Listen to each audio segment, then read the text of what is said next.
too continues as a source of lake pollution.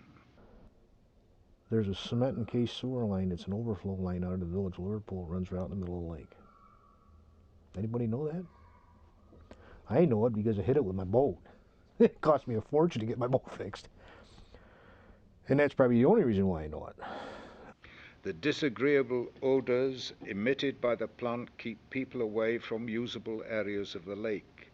Those who do use the lake can fish from the shore or from boats, but are banned from eating the fish.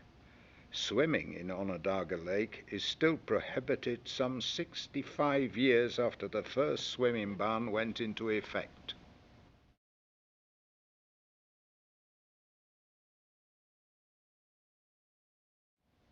Today, as Skaneateles Lake continues to sit pristinely 20 miles and a world away, massive cleanup plans are being proposed for Onondaga Lake. Spurred on by private lawsuits in the 1970s, New York State successfully sued the lake's major polluter in 1989, the Honeywell Corporation, successor to the original Solvay Process Company, and it's now required to clean up the mercury and other pollutants it dumped into the lake for almost 100 years. There are more than 82 tons of mercury on the lake bottom. The cost may be enormous. Both the New York State Department of Environmental Conservation, the DEC, and Honeywell have offered several competing plans. I gotta tell you, that's the problem, is that they don't have the understanding of the site and the behavior of these industrial contaminants. If they had the right scientific understanding and related mathematical models, they would actually be able to tell us what you get for each plan so that you could evaluate whether or not it's worth or necessary to go from the cheaper plan to the more expensive plan. Honeywell would dredge and then cap the bottom of the lake to try keeping the mercury and other pollutants from continuing to enter the water.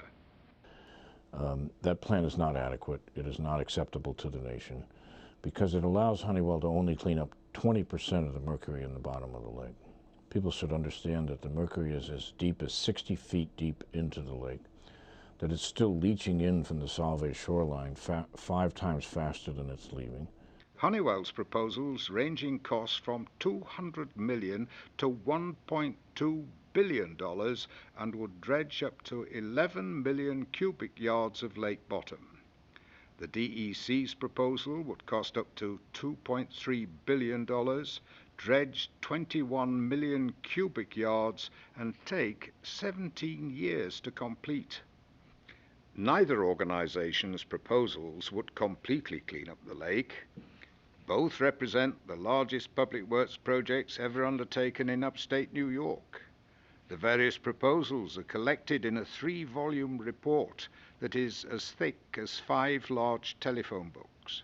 There are no real goals and objectives, so it's hard to even evaluate any particular plan in relation to a non-existent goal. Let's just assume it's the $250-odd million DEC plan. That will take at least 3 years just to do the conceptual and detailed engineering that will enable you to do the work. Then it will take probably 5 years to do the construction, but then you'll have to monitor and see whether that's successful for at least 30 years, if not indefinitely. And at any point, if it's not working, if there's a problem in the cap, if somebody, drives a boat anchor across and rips up the cap, they have to come and fix it. So the potential, just that rather simple part of things is going to take, upwards of a decade, and probably will have to be 2 or 3 decades of watching to see whether we've made progress. At the end of 2004, a new player entered the game. Their mandate, as traditional native leaders, they're obligated to try to preserve things for the 7th generation into the future. And Part of that now is to try to force Honeywell and other responsible parties to clean up that lake and all of the sources of pollution that go into it. The Onondaga Nation finally filed its long-awaited land claim suit.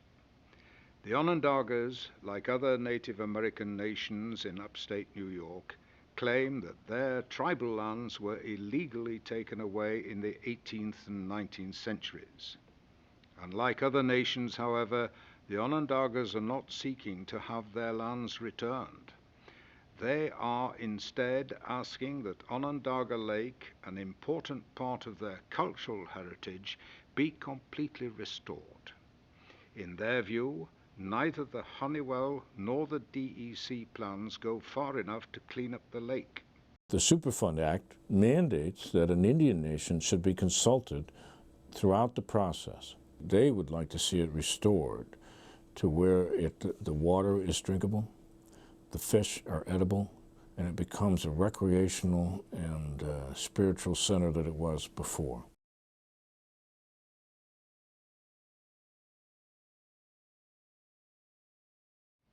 So, what are we to make of this tale of two lakes, the Beauty and the Beast? As Skaneateles Lake sits serenely far away and high above Onondaga Lake, it too is not immune from the pressures of development. In 1996, the town adopted a comprehensive plan that acknowledged that there was a problem with water degradation here in the lake, particularly from agricultural uses and residential development. The farms around it are disappearing as there is pressure to develop more of the shoreline because of the high value that is placed on lakefront property. Farmland that had been in farming for generations is now slowly being turned over into residential housing. When the houses are being built, land is opened up and runoff occurs from that impacts the lake.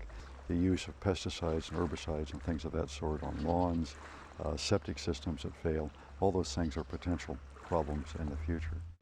Its own beauty and desirability may yet be the source of a future downfall.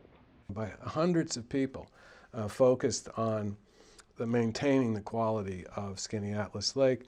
And here's a village at the north end of that lake with some of the highest real estate values in this area. So the economics are obvious and the lessons are pretty clear. By allowing even a small amount of development in the wrong place in the watershed, it could do a tremendous amount of damage.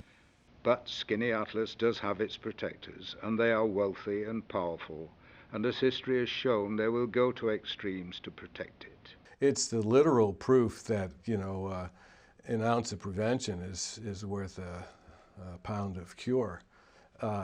It's just so much less expensive to prevent that from occurring than it is to try and resolve or restore a body of water of that size after the kind of damage that's been done.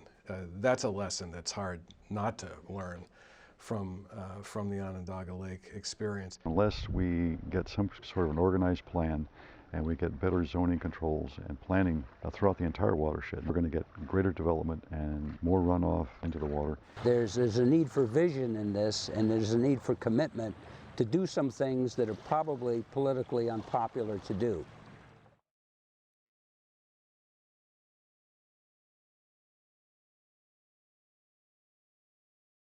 It is Onondaga Lake that is our tragically lost resource. Clean is to me, when somebody was come to me and say the lake is done, it's clean, means you can walk in there barefoot and not expect to come out and glow. The story of the benign and active neglect that killed Onondaga Lake is like a warning beacon reminding us all of the monumental struggles we will face to reclaim the environment that was so willingly given away.